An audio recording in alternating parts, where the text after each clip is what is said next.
이 시간 우리들에게 주시는 하나님의 말씀 함께 보겠습니다. 신약 성경 마가복음 4장 35절로 41절에 있는 말씀입니다. 신약 성경 마가복음 4장 35절로 41절에 있는 하나님의 말씀, 우리 한 목소리로 우리 합독하여 말씀 같이 보겠습니다.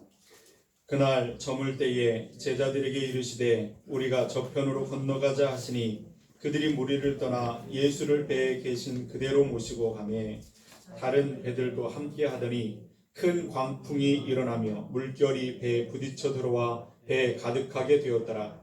예수께서는 고물에서 베개를 베고 주무시더니 깨우며 이르되 선생님이여 우리가 죽게 된 것을 돌보지 아니하시나이까 하니 예수께서 깨어 바람을 꾸짖으시며 바다더러 이르시되 잠잠하라 고요하라 하시니 바람이 그치고 아주 잔잔하여지더라. 이에 제자들에게 이르시되 어찌하여 이렇게 무서워하느냐 너희가 어찌 믿음이 없느냐 하시고 그들이 심히 두려워하여 서로 말하되 그가 누구이기에 바람과 바다도 순종하는가 하였더라. 아멘. 할렐루야. 한 주간도 믿음 안에 잘 사셨습니까? 네, 수고 많으셨습니다. 우리 하나님이 여러분을 통해서 영광을 받으시고 여러분을 통해서 하나님의 나라가 날마다 확장되어질 줄로 믿습니다. 그 소망을 가지고 주신 사명을 잘 감당하는 일꾼들 될 수 있기를 바랍니다. 우리가 마가복음 말씀을 계속 함께 읽어가면서 오늘 이제 이 말씀을 우리가 함께 보았습니다. 오늘 본문에 있는 말씀은 배를 타고 갈릴리 바다에 나갔던 제자들이 큰 광풍을 만나 어려움을 당하는 그런 장면을 우리가 보게 됩니다. 37절 말씀을 우리 다시 한번 읽겠습니다. 큰 광풍이 일어나며 물결이 배에 부딪혀 들어와 배에 가득하게 되었더라. 아멘. 이 같은 내용을 기록하고 있는 마태복음 8장 24절에 있는 말씀에 보면 이 큰 광풍이라고 하는 표현이 큰 놀이라 이렇게 표현하고 있는 것을 보게 되죠. 거기 보면 이 놀이라고 번역된 헬라어가 세이스모스라고 하는 단어인데 이 본래 뜻이 뭐냐면 큰 지진을 말할 때 쓰는 그런 단어입니다. 그러니까 바다에서 지금 광풍을 만났다라고 하는 것은 다시 말하면 육지로 치면 지진을 만난 것입니다. 땅이 팍 갈라져 가지고 막 땅이 꺼지고 사람도 막 물건들도 건물들도 막 집어삼켜버리는 그런 큰 지진을 만난 것과 같은 상황을 지금 제자들이 바다에서 만난 것입니다. 그러니 바다에서 지금 타고 있는 배가 당장이라도 물속에 빨려 들어갈 것 같은 그런 위기를 만난 것이죠.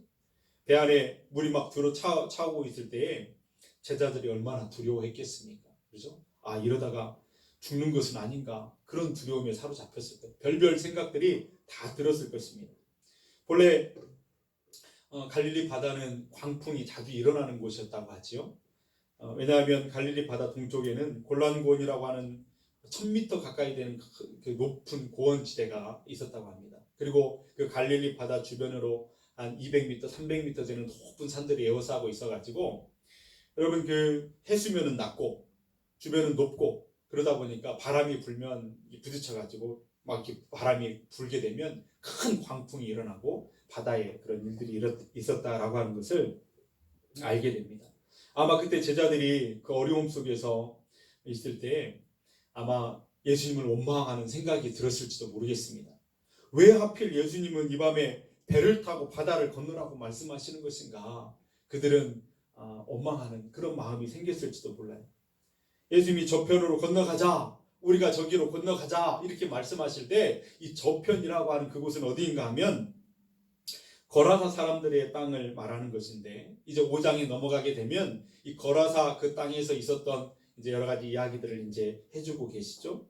이 거라사가 어딘가 정확하게 그 어떤 지명을 우리가 찾을 수는 없습니다. 학자들마다 분분한 의견들이 있기 때문에. 그런데 우리가 분명하게 아는 것은 뭐냐면 그곳은 아마 이방인들이 많이 사는 그런 곳이었다라고 하는 것을 짐작해 알 수 있습니다. 그 힌트가 거기에 나와 있어요. 뭐냐면 예수님이 그곳 거라사 지방에 들어가셨을 때 군대 귀신 들린 자를 그 귀신을 쫓아내는 그런 역사를 이루시거든요. 그런데 그 사람 속에 들어있던 그 귀신을 쫓아내실 때에 2,000마리나 되는 돼지떼에게 그 귀신이 들어가게 하셔서 그 돼지떼를 몰살하는 그런 일들이 있었던 것을 보게 됩니다. 아시는 것처럼 여러분 돼지는 율법에서 볼 때 굉장히 부정한 동물로 여겨졌습니다. 이 유대인들은 돼지를 키우지 않습니다. 돼지를 잡아먹지도 않습니다.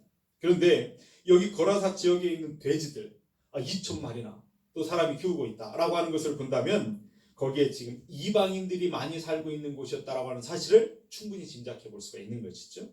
그래서 제자들은 그런 생각을 하는 거예요. 왜 하필이면 예수님은 지금 이 밤에 배를 타고 바다를 건너게 하실 뿐만 아니라 지금 가는 곳이 이방인의 땅인데 거기 땅에 꼭 가라고 하시는가? 그래서 왜 이 밤에 우리를 이렇게 어렵게 만드시는가? 그렇게 원망하는 그런 이야기들을 했을지도 모르겠습니다. 그런가 하면 또 이런 생각들도 했을지도 모르겠어요.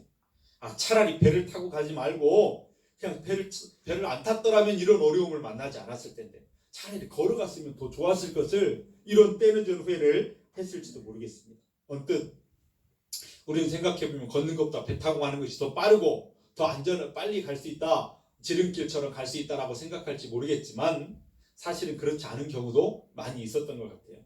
왜냐하면 그때 그 당시에 있었던 배라고 하는 것은 우리가 생각하고 있는 상상하고 있는 통통배가 아닙니다. 모터 달린 배가 탁 시동 키면 슉 가는 그런 배가 아니라 무조건 그냥 사람이 손으로 저어야 갈 수 있는 그런 배고 바람이라도 순풍을 달면 잘 갈 수 있지만 역풍이라도 불다 치면은 굉장히 어렵고 힘든 그런 배지요. 그렇다고 하면 뭐 광풍이라도 일어나면 큰일 나는 것 아니겠습니까? 그런데 그러다 보니까 어떤 때는 그 바다를 배 타고 가는 것보다 바다 주변의 해변길로 쭉 걸어서 또는 뛰면서 이렇게 가는 것이 훨씬 배 타고 가는 것보다 빨리 갈 때도 있었다라고 하는 것입니다. 그도 그럴 것이 마가복음에 그런 구절이 있잖아요. 6장에 쭉 가서 보면 이런 구절이 있습니다. 이에 배를 타고 따로 한적한 곳에 갈새 그들이 가는 것을 보고 많은 사람이 그인 줄 알리라. 모든 고을로부터 도보로 그곳에 달려와 그들보다 먼저 갔더라. 예수님과 그 일행들이 배를 타고 이제 바다를 건너갔는데 많은 사람들이 예수님을 따라가기 위해서 배를 못 탔어요. 그러다 보니까 막 걸어서 그 길 갔단 말이죠. 근데 예수님이 도착하는 것보다 더 빨리 그들이 도착해 버렸대요. 뭐 이런 것들을 보면서 배 타고 가는 것보다 걸어가는 것이 더 빠를 수도 있었다라는 것입니다. 그러니 제자들이 생각할 때 어떻게 생각하겠어요? 아이고 우리가 처음부터 잘못 판단했다고 잘못 생각한 거라고 배 타지 않고 걸어갔다면 오히려 이 어려움을 당하지 않고 빨리 갈 수 있었을 텐데 하는 그런 후회스러운 생각을 했을지도 모르겠습니다. 여러분 우리가 살다 보면 어떤 일이 다 벌어진 후에 사건을 다 경험한 후에 그 상황이 초래되게 이런 상황이 일어나게 된 일들을 원인들을 잘 살펴보다가 이제 그 후회하는 그런 일들을 우리가 가끔씩 할 때가 있습니다. 뭐 제자들만 뿐이겠습니까? 이 땅을 살아가는 모든 사람들이 시간을 지나고 지난 시간을 돌아보면서 후회를 남는 일들이 얼마나 많이 있어요. 살찐 사람은 아침에 일어나 봤더니 눈이 땡땡 붓고 몸이 불어있는 사람은 지난밤에 있었던 일을 후회하잖아요. 지난밤에 그 8시, 10시에 영화 보면서 통닭 먹었던 그거를 후회하고 피자 먹었던 것을 후회하고 시험 본 학생들은 성적이 별로 안 나왔어요. 아이고 그때 조금만 잠 안 자고 조금 더 열심히 공부할 걸 하면서 후회를 하기도 합니다. 가정이 불화가 있고 정말 행복하지 못하고 정말 하루하루가 지옥 같은 삶을 살아가고 있는 사람들에게는 그렇게 생각할지도 모르겠어요. 에이 그때 이 사람만 만나지 않았어도 내가 이 사람과 결혼만 하지 않았어도 이런 후회를 하기도 합니다. 또 어떤 사람은 선거에 출마했다가 떨어진 사람들이 있잖아요. 그런 사람들은 내 가족들이 말한 것을 들었어야 되는데 내 주변에 있는 사람들이 선생님이면 당선될 것입니다. 선생님이 아니면 누가 할 수 있겠습니까? 내가 도와드리겠습니다. 당연히 당선될 것입니다. 그러니 대부분 출마한 사람들 보면 자기가 당선될 걸 알거든요. 근데 떨어지고 나면 그때 내가 그때 그 말을 듣지 말았어야 되는데 그렇게 하면서 후회하는 경우가 얼마나 많이 있습니까? 혹시 여러분들은 지나온 시간들을 돌아보면서 어떤 것들을 후회하고 계십니까? 많은 후회 섞인 가정들을 하면서 우리는 그때 그랬어야 되는데 그때 그러지 말았어야 되는데 하면서 우리는 그렇게 할 때가 참 많습니다. 그런데 우리 그런 후회들을 하면서 우리는 그런 일들을 돌아보면서 귀한 교훈을 얻기도 하죠. 귀한 충고를 얻기도 하고 앞으로는 조금 더 심사숙고해서 해야 되겠다. 좀 더 깊이 생각하고 좀 더 계산하고 철저하게 조사해서 이제 그렇게 행동해야 되겠다. 계산하지 않고 깊이 생각하지 않고 그냥 했다가는 큰일 나겠구나. 이런 교훈을 얻기도 합니다. 그래서 여러분, 성격이 막 급하고 막 앞뒤 가리지 않고 막 하는 사람들에게는 그런 충고의 말이, 그런 교훈이 좀 귀하게 들릴 수도 있겠습니다. 사실은 뭐 돌다리도 어떻게 하고 건너라고요? 두드리며 건너야 된다라고 하는 말이 그래서 일리가 있는 말이고 옳은 말이기도 합니다. 그런데 한편으로요, 반대로 생각해 보면 어떤 면에서는 또 신중함이 너무나 과하다 보면 망설이게 되고, 그 망설임이 우유부단한 사람으로 우리를 만들어서 한 걸음도 앞으로 못 나가게 한다고 한다면 그것도 또 문제가 될 수가 있겠습니다. 여러분, 돌다리도 두드리고 가야 된다 그러니까 돌다리도 무너질까봐 두드리다가 앞으로 가지 못한다고 한다면, 걱정과 염려에 쌓여 이 돌다리가 무너지면 어떻게 할까 그러면서 한다고 한다면 그 사람은 앞으로 한 걸음도 못 나가고 정지되고 거기에 멈춰있는 삶이 되고 말 것입니다. 여러분, 그 산에 올라가다 보면 구름다리 있잖아요. 이쪽 봉우리에서 이쪽 봉우리로 확 연결해가지고 높은 다리에 흔들흔들거리는 그런 다리 있잖아요. 여러분 건너보셨습니까? 저는 그런 사람도 봤어요. 호기롭게 그냥 싹 올라가고 처음 가보는 거라 막 설레인다고 하면서 싹 올라갔다 보니 너무나 무서워가지고 이거 떨어지면 어떻게 하냐고 힘들게 땀 흘려 올라갔는데 다시 내려가가지고 그 사람은 돌아가는 사람도 봤어요. 가지 못하고 거기를 건너면 경험하게 될 것인데 거기를 못 건너고 두려워서 아유 나는 여기 못 건넌다고, 저거 떨어지면 어떡해, 끊어지면 어떻게 하냐고, 죽으면 어떻게 하냐고 걱정과 염려에 사로잡혀서 한 걸음도 내걷지 못하고 뒤로 돌아가는 그런 사람도 보았습니다. 여러분, 옛말에 그런 말도 있잖아요. 물 들어올 때 뭐 하라고요? 물 들어올 때 배 띄워야 된다고 그런 말 있잖아요. 여기 뭐 바다 근처에 있는데 한 번도 안 들어보셨나요? 네, 그 말이 무슨 말일까요? 모든 일에는 때가 있다라는 거예요. 알맞은 때가 있다라는 거예요. 그 때를 놓쳐버린다고 한다면 다시 그 기회를 얻지 못한다. 그때 그 물 들어왔을 때 배를 띄우는 것이 지혜다라고 하는 것을 가르쳐주는 말이죠. 그러니까 우리가 인생을 살면서 좀 더 생각하고 좀 더 깊이 연구하고 좀 더 기다리는 것 좋은 때도 있지만 사실은 많은 경우에 그때 했어야 되는 일들을, 바로 했어야 되는 일들을 하지 못해서 뒤늦은 후회를 할 때도 많이 있는 것을 보게 됩니다. 그러므로 바다에 물이 들어왔을 때, 만조가 되었을 때에 배를 띄울 수 있는 가능성이 있을 때에 내가 조금이라도 힘이 있고 기력이 있고 행할 수 있는 가능성이 남아있을 때 목표를 향해서 배를 띄울 수 있는 용기를 가져야 될 때가 있다라고 하는 것입니다. 여러분, 만약에 제자들이요 이 늦은 밤에 이런 걱정과 염려 가운데 사로잡혀서 이 늦은 밤에 지금 배를 타고 간다라고 하는 것은 너무나 위험한 일인데, 아니 이러다가 광풍이라도 만나면 어떻게 될까? 아니 지금 이 바다 건너편에는 이방 사람들이 사는 곳인데 그들이 우리를 만난다고 좋아하겠어? 얼마나 원수같이 여기는데?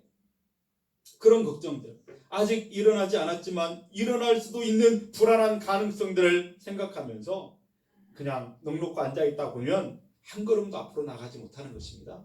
아무것도 할 수 없는 그런 존재가 되고 마는 것이죠. 그런데 우리가 분명하게 명심하고 기억해야 될 것이 뭐냐면, 우리가 저편으로 건너가자 라고 명령하신 분이 바로 누구냐면 우리 예수님이시다 라고 하는 사실입니다. 35절 우리 한번 같이 그 말씀을 읽겠습니다. 그날 저물 때에 제자들에게 이르시되 우리가 저편으로 건너가자 하시니. 아멘. 예수님께서도 그 땅이 이방인의 땅이라고 하는 사실을 알고 계십니다. 예수님께서도 지금 갈릴리 바다를 건너면 광풍이 일어날 수 있다라고 하는 그 위험 가운데 처할 수 있다는 사실도 알고 있었습니다. 날이 저물고 피곤하다는 사실도 주님 잘 알고 계셨습니다. 그러나 주님은 제자들에게 명령하십니다. 저편으로 우리 같이 가자라고 말씀하십니다. 이 길은 예수님께서 이미 계획하시고 준비하셨고 명령하시는 그런 길이었다라고 하는 사실을 말씀해주고 있죠. 왜요? 지금 저 바다 건너편에는 귀신에 사로잡혀가지고 평생을 그렇게 불쌍하게 살아가는 사람이 살고 있었습니다. 다시 말하면 예수님 지금 제자들에게 선교의 현장으로 나아가라는 것입니다. 사명의 자리로, 사명의 현장으로 나아가라고 지금 말씀하고 있는 것입니다.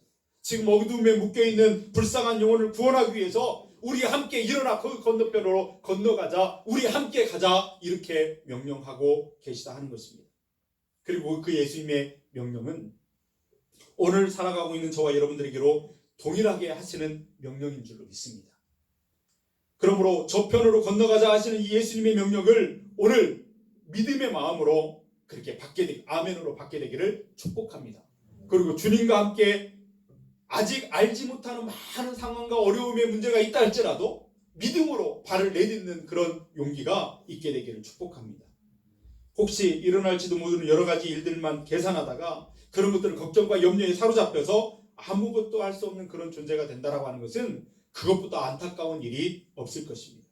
그렇게 되면 그냥 멈춰있는 인생, 뒷걸음치는 인생이 되고 만다는 것입니다. 그러나 여러분, 우리가 역사를 보고 기독교 교회 역사를 보면 믿음의 사람들은 결코 그렇게 살지 않았던 것을 보게 됩니다. 그분들은 광풍이 불어오는 것을 알고 있었음에도 불구하고 믿음으로 사명의 배를 띄우는 그런 사람들이었던 것을 보여주었죠. 여러분, 사도 바울이 바로 그런 분이었습니다. 바울은 자신이 전도 여행길에 환난도 있고 또 핍박도 있고 어려움도 있을 것이라고 하는 사실을 짐작하여 알고 있었습니다. 그런데 그는 주저하지 않고 망설이지 않습니다. 그 사명을 위해서, 주님이 맡기신 그 복음을 위해서 지중해 바다에 배를 띄우고 여러 지역 사방을 그렇게 다니면서 그가 받은 생명의 복음을 전하는 일에 인생을 들였다. 그런 사람이었던 것을 보여주지. 그 과정에서 그가 예상했던 대로 실제로 많은 고난을 받았던 것을 우리는 보았습니다. 그 내용이 고린도후서 11장 23절에서 27절에 분명하게 기록하고 있죠. 그의 고백은 이렇습니다. 그들이 그리스도의 일꾼이냐 정신없는 말을 하거니와 나는 더욱 그러하도다. 내가 수고를 넘치도록 하고 옥에 갇히기도 더 많이 하고 매도 수없이 맞고 여러 번 죽을 뻔하였으니 유대인들에게 40대를 한 대 감한 매를 5번이나 맞았으며 3번 태장으로 맞고 1번 돌로 맞고 3번 파선하고 일주야를 깊은 바다에서 지냈으며 여러 번 여행하면서 강의 위험과 강도의 위험과 동족의 위험과 이방인의 위험과 신의 위험과 광야의 위험과 바다의 위험과 거짓 형제 중의 위험을 당하고 또 수고하며 애쓰고 여러 번 자지 못하고 줄이며 목마르고 여러 번 굶고 춥고 헐벗었노라.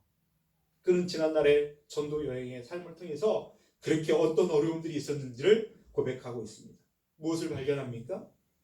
우리가 하나님의 일을 한다고 해서 고난과 역경이 피해가는 것은 아니다 하는 것을 발견하게 되죠. 어려운 문제들이 있을 수 있습니다. 어려운 상황들에 처해질 수 있습니다. 이미 많은 고난을 예상했고 그 고난을 받아내는 그의 모습을 보게 되죠. 그러나 믿음의 사람 바울은 배를 띄우는 그 일을 결코 중단하거나 포기하지 않았던 것을 보게 됩니다. 사도행전 25장에 가보면 그가 예루살렘에서 붙잡히게 되죠. 그리고 가이사라로 호송이 되어져서 거기서 2년 동안 감금 생활을 하고 그 다음에 베스도라고 하는 총독을 만나서 재판을 받는 장면이 거기에 나옵니다. 우리 사도행전을 통해서 우리가 보았지요. 그때 거기서 그는 또 한 번의 정말 위대한 결정을 한번 내리거든요. 다시 한번 배를 띄우자 하는 그런 결심을 하게 됩니다. 내가 로마의 심장부 황제가 살고 있는 그 궁궐까지 내가 가야 되겠다. 그런 결심하게 됩니다. 그러면서 시저에게 그 로마 황제 그가 살고 있는 그에게 내가 직접 재판을 받고 싶습니다. 라고 그렇게 말하면서 그는 한낱 그냥 죄수에 불과했지만 로마 황제 앞에까지 가기 위해서 또 배를 띄우고자 하는 결심을 하고 그 배를 띄우는 그런 모습을 보게 되죠. 사도행전 25장 11절 12절 말씀에는 이렇게 기록하고 있습니다. 만일 내가 불의를 행하여 무슨 죽을 죄를 지었으면 죽기를 사양하지 아니할 것이나 만일 이 사람들이 나를 고발하는 것이 다 사실이 아니면 아무도 나를 그들에게 내줄 수 없나이다. 내가 가이사께 상소하노라 한데 베스도가 배석자들과 상의하고 이르되 네가 가이사에게 상소하였으니 가이사에게 갈 것이라 하니라. 아멘. 여러분, 지금 바울은 로마 시민권을 가지고 있고 그것을 사용해서 지금 황제에게 가겠다 이렇게 말하고 있습니다. 이것은 단지 자기가 지금 받고 있었던 그 억울한 것을 재판을 통해서 풀어보겠다라고 하는 그런 마음이 아닙니다.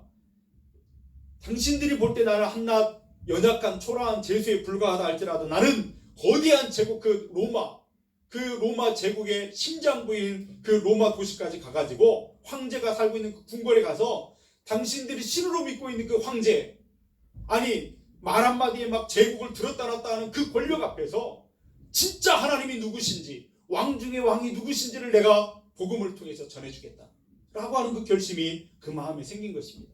그리고 그 위대한 사명의 배를 그렇게 띄우고 있는 그런 모습을 보고 있는 것이죠. 여러분, 지금도 뭐 복음을 전하기 위해서 막 선교사로 결심하고 나가는 분들이 많잖아요. 너무나 귀하고 중요한 분들입니다. 뭐 상황도 환경도 문화도 언어도 다 다른 낯선 곳에 간다라고 하는 것이 어찌 그리 뭐 쉬운 일이겠습니까? 어렵고 힘든 일이죠. 그런데 지금도 어렵고 힘든 일이고 귀하고 정말 귀한 일인데, 지금도 한 130년 전에 우리나라에 처음 복음이 들어올 때, 그때 언더우드나 아펜젤러 선교사님들이 이 땅에 오실 때, 그때는 지금보다 얼마나 더 어려웠겠습니까? 뭐 교통이 뭐 좋은 것도 아니고 그때는 말 타고 다녔더라고요. 사진 보니까. 그렇죠? 네. 그리고 여러분 뭐 통신도 뭐 좋지 않았기 때문에 무조건 뭐 편지를 써서 본국에 도움을 요청하고 하는 일이, 한 번 편지를 쓰면 몇 달씩 걸려가지고 이렇게 되는 그런 어려운 가운데 많은 것들이 장애가 있음에도 불구하고 그들은 그렇게 했던 것을 보게 됩니다. 그런가 하면 이분들보다 훨씬 더 오래전에 있었던, 뭐 아프리카에 복음을 전했던, 아프리카의 배를 믿음으로 띄웠던 리빙스턴 같은 경우는 얼마나 더 어려웠겠어요. 그곳에 그 대서양이 그럼에도 불구하고 그들은 사명의 배를 그 믿음으로 띄웠던 것을 보게 됩니다. 대서양의 배를 띄우고 아프리카에 가서 복음을 전하고, 언더우드 아펜젤러 같은 경우는 태평양의 그 사명의 배를 띄워서 그 보도 듣도 못한 그 정말 그 연약한 그 나라, 그 낙후된 그 조선 땅에 와가지고 자기가 받았던 그 생명의 복음을 전해 주었고, 그 결과로 오늘 우리가 여기에 있는 줄로 믿습니다. 그들이 얼마나 그 사명의 그 삶을 살았는지를 우리가 보게 되는 것이죠. 그러면 여러분, 아무리 힘든 광풍이 예상된다 할지라도, 우리 앞에 충분히 그것이 예상된다 할지라도, 하나님의 사람으로서 그리스도인으로서 마땅히 주님이 명령하신 그 길을 가야 될 때는 믿음으로 가야 되는 그런 용기가 우리 안에 있어야 될 줄로 믿습니다. 해야 될 일은 포기하지 않고 감당하는 사람들이 되어야 될 줄로 믿습니다. 두려움을 이기고 그 선교사님들이 사명의 배를 띄웠던 것처럼, 바울이 사명의 배를 믿음으로 띄웠던 것처럼 우리도 그 사명의 배를 믿음으로 띄우는 사람들이 되어야 될 줄로 믿습니다. 저는 그 저편으로 건너가자 이렇게 하시는 예수님의 음성을 우리 개인뿐만이 아니라 우리 교회도, 우리 한국교회, 우리 한국도 다시 들어야 되는 그런 말씀으로 저는 믿습니다. 한국교회도 지금은 만조 때가 지나면서 시간이 지나가고 있습니다. 벌써 물이 꽉 찼다가 쭉 빠져가는 그런 시간이라고 많은 사람들이 그렇게 우려하고 걱정들을 하고 있잖아요. 어느 정도 동의가 됩니다. 부흥하고 일어나다가 지금은 뭐 마이너스 성장, 뭐 지금 교회를 문 닫는 일들이 일어나고 교회 학교가 사라지는 이런 현상들을 보면서 물이 빠져나가고 있는 그런 시간인 것을 보게 됩니다. 그러나 그렇다고 해서 시간을 더 보내고 두려워하고 염려하고 앞으로 나아가지 못하고 있다고 한다면, 그러다가 더 물이 더 빠져버리게 된다면, 뒤늦게 배를 띄운다 할지라도 그 배가 배 밑바닥에 땅바닥에 부딪혀서 더 이상 움직일 수 없는 상황이 되고 말 것이다 라고 하는 것입니다.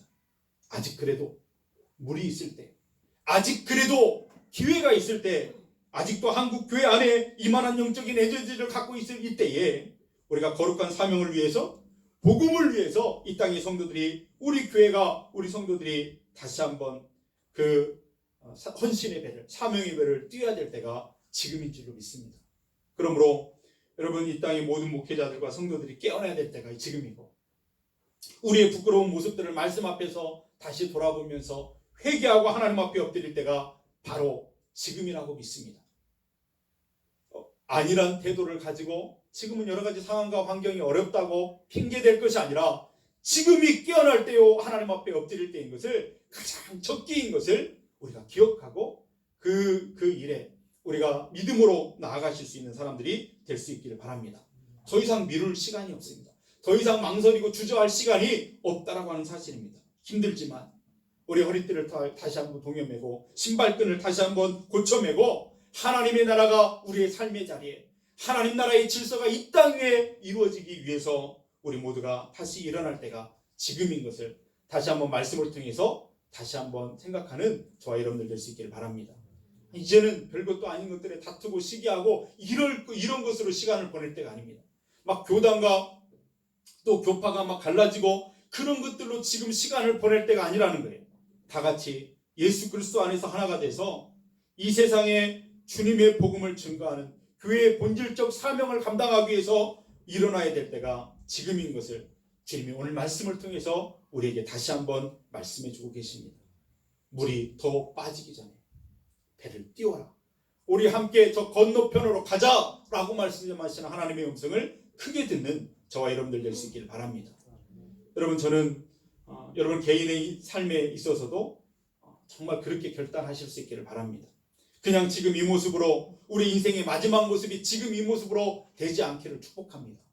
여러분, 하나님이 부르신 상을 위해서 더 가치 있는 그런 인생을 위해서 우리에게 맡기신 그 사명의 삶을 위해서 다시 일어나서 하나님이 원하시는 그곳에 나아가 광풍이 예상된다 할지라도 배를 띄워보낼 수 있는 그런 믿음과 용기를 가지시기를 주님의 이름으로 축원드립니다. 여러분, 그렇다고 한다면 그런 용기는 어디에서 나오는 것입니다. 내가 망설이지 않고 주저하지 않고 광풍이 일어날 것을 알면서도 불구하고 내 사명의 배를 띄울 수 있는 그런 용기는 어디에서 시작되는 것인가? 대답은 분명하게 하나밖에 없습니다. 그것은 뭐냐면 우리 주 예수님께서 내가 띄우고 내가 탈 그 배에 함께 그렇게 승선해 주실 것을 믿습니다라고 하는 그 믿음만이 우리에게 용기를 가지게 하는 그런 일인 줄로 믿습니다. 그것입니다. 여러분, 제자들이 광풍을 만나서 죽을 위기에 처했을 때에 그 바람과 바다를 꾸짖어서 장담케 하신 분이 바로 누구십니까? 우리 예수님이셨습니다. 그들이 어떻게 거기서 살아남을 수 있었던가? 그것은 그 배에 함께 타고 계시는 예수님이 계셨기 때문에 그렇다라고 하는 것입니다. 그들이 예수님을 모시고 배에서 있었기 때문에 라고 하는 것이죠. 36절 말씀을 우리 한번 다시 한번 읽겠습니다. 그들이 무리를 떠나 예수를 배에 계신 그대로 모시고 가매 다른 배들도 함께 하더니. 아멘. 여러분, 우리 예수님을 모시고 가기만 한다면 광풍이 아무리 위험한 일들이 몰려온다 할지라도 우리는 그것을 뚫고 목적하는 항구에 도달하게 될 줄로 믿습니다. 주님이 나와 함께 항해해 주실 것을 나는 믿습니다라고 하는 그 믿음으로 그 믿음을 가질 때에 우리를 용기를 주시고 힘을 주시고 격려하시는 주님을 만나게 될 줄로 믿습니다. 여러분, 하나 죄수 신분으로 로마 총독 앞에 서서 내가 황제 앞에 가서 심판을 받겠다, 재판을 받겠다 라고 당당하게 말했던 바울의 용기는 어디서부터 나온 것입니까? 그것은 주님께서 함께 하신다라고 하는, 함께 해주실 것이라고 하는 믿음 때문에 그런 담대하게 말할 수 있는 용기가 생긴 줄로 믿습니다. 여러분, 바울은 지난날 살아온 모든 삶을 통해서 순간순간 도우시고 인도하시는 하나님의 손길을 많이 경험했던 사람이었습니다. 예를 들어서 고린도라고 하는 그곳에 타락한 도시 고린도, 그곳에서 바울은 전도를 할 때 영적으로 그냥 정말로 그 탈진한 상태에 빠져 있었을 때가 있었잖아요. 그때 그 밤에 주님께서 바울에게 오셔서 격려하신 이야기가 사도행전 18장에 보면 거기에 분명하게 기록합니다. 뭐라고요? 그 밤에 주께서 환상 가운데 바울에게 말씀하시되 두려워하지 말며 침묵하지 말고 말하라. 내가 너와 함께 있음에 어떤 사람도 너를 대적하여 해롭게 할 자가 없을 것이니 이는 이 성중에 내 백성이 많음이라 하시더라. 할렐루야. 여러분, 그래서 바울은 그때 그 말씀을 듣고 힘을 얻어 일어났습니다. 그리고 다시 복음을 증거하여 타락한 도시 그 안에 하나님의 교회를 세운 것을 우리가 말씀을 통해서 보지 않았습니까? 그러니 그 주님이 이번 항해에도, 로마로 향하는 그 항해에도 내가 믿음으로 배를 띄우는 이 모든 과정 가운데 하나님이 함께 하실 것이라고 하는 그 믿음을 바울은 가졌습니다. 그래서 용기를 내서 그렇게 하는 거예요. 그랬더니 나중에 어떻게 되었어요? 그 청이, 그 허락이 되어져서 로마로 가는 그 지중해 배를 띄우는 그런 일이 생기지 않았습니까? 그런데 그 배를 타고 지중해를 건너는 동안에 유라고로라고 하는 미친 바람을 만나게 되잖아요. 그때에 배가 막 뒤집힐 것 같고 파도에 휩쓸려서 막 바닷속에 잠길 것 같은 그런 어려움들이 있었습니다. 그때 여러분, 그 배 안에는 백부장도 있었고요. 잘 나가던 백부장, 또 선장, 돈 많은 선장도 있었고, 또 선주도 있었고, 로마 군인도 있었고, 그야말로 세상에서 내노라 하는 사람들이 거기에 다 타고 있었지만 그들은 그 위기 앞에서, 미친 바람 광풍 앞에서 아무것도 할 수 없는, 아무 소용도 없는 사람이었던 것을 보게 됩니다.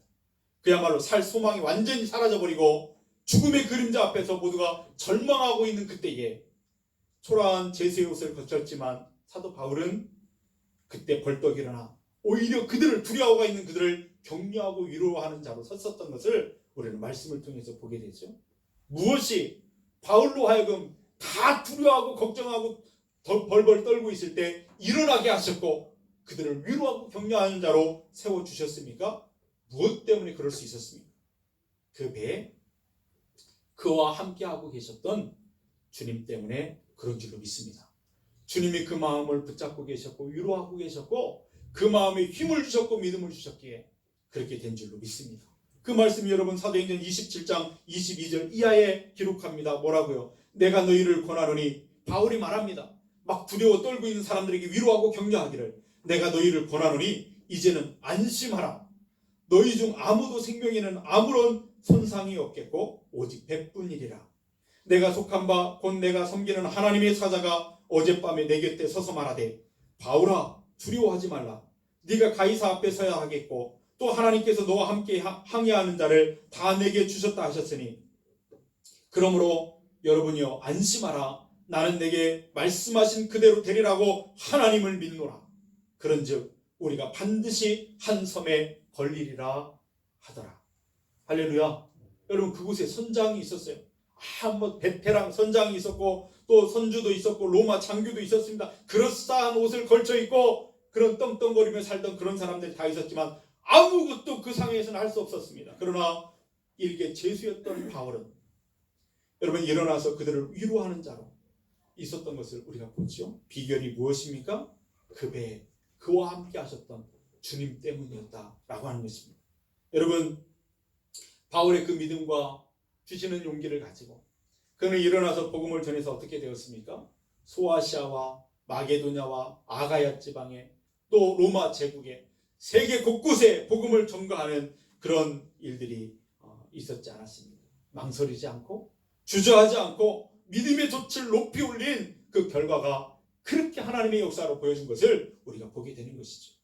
그럼 사랑하는 여러분, 우리 남아있는 인생의 삶 가운데 지난 날은 이제 내려놓으시고 앞으로 남아있는 삶 하나님이 가라 명령하신 그 음성을 크게 들려주시면서 그 인생의 배, 우리 인생의 삶의 그 중심에 예수님을 모실 수 있기를 주님의 이름으로 축원드립니다. 그 마음의 중심 보좌에 주님을 모시는 것입니다. 그분을 바라보시는 것입니다. 그분을 믿는 것입니다. 그러면 우리는 아무리 광풍이 닥쳐올 것 같은 그런 예상되는 일이 있다 할지라도 그것을 뚫고 우리가 가고자 하는 그 목적지 항구에 도달하게 될 줄로 믿습니다. 지금 우리 가정에도 우리 금강교회 안에도 우리 한국교회도 이 대한민국 교회 한복판에 예수님이 승선하시도록 하는 믿음의 모습으로 우리가 나아갈 수만 있다고 한다면 어떠한 광풍도 이기고 승리하게 될 줄로 믿습니다. 그런데 문제가 있습니다. 그건 뭐냐면 한 가지 문제, 그것은 뭐냐면 우리 안에 하나님의 자리, 우리 주님의 자리가 있는가 라고 하는 것을 다시 돌아봐야 된다는 것입니다. 우리 안에는 여전히 아무 쓸모없는 것, 세상의 것들로 욕심으로 탐욕으로 또 더러운 죄악들로 가득해서 주님이 있을 자리가 주님이 쉴 곳이 없는 그런 모습으로 여전히 살아가고 있지는 않은가. 알고는 있는데 여전히 그분을 모실 수 없어 그 믿음으로 돛을 올리지 못하고 믿음으로 배를 띄우지 못하는 그런 안타까운 일은 없는가. 우리 다시 한번 생각해 보면서 우리 마음 가운데 주님의 자리를 다시 한번 정리하시고 주님의 자리를 크게 하셔서 그분을 모실 수 있는 저와 여러분들이 될 수 있기를 바랍니다. 여러분 지금 우리는 많은 어려움 가운데 살아가고 있습니다. 주저앉아 있자니, 두려워서 염려하면서 아무것도 할 수 없다 주저앉아 있자니 주님은 오늘 말씀하십니다. 앞으로 나아가라.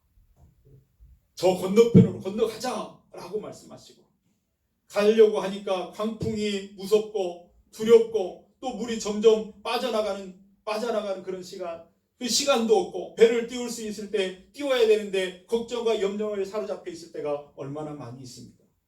개인을 보아도 그렇고 교회를 보아도 그렇고 한국 사회를 다 보아도 다 마찬가지인 것 같습니다. 어려운 때를 지나고 있습니다. 그러나 여러분, 우리의 소망이 어디에 있습니까? 우리의 유일한 소망은 우리 하나님께 있는 줄로 믿습니다. 주님만이 우리의 유일한 소망이 되십니다. 그 주님을 우리 인생의 배 선장님으로 모실 때에 우리의 배는 안전하게 그 도착지까지 가게 될 줄로 믿습니다. 그러므로 우리 인생의 배, 우리 가정의 배에, 우리 금광교회 배에, 우리 사명의 배에 바람과 바다를 장장케 하시는 주님을 모실 수만 있다면 더 이상 두려움 없이 배를 띄울 수 있게 될 것입니다. 왜냐하면 주님이 위로하시고 격려하시고 힘주시기 때문에 그렇습니다. 웅크리지 말고 더 이상 막 불평과 원망을 쏟아내는 삶이 아니라 하나님을 믿음으로 일어나 사명의 길을 걷는 저와 여러분들 될 수 있기를 축복합니다. 그렇게 결단하고 나아가신 여러분의 항해의 삶에 하나님이 풍성한 은혜로 함께 하시기를 주님의 이름으로 축원드립니다. 기도하시겠습니다.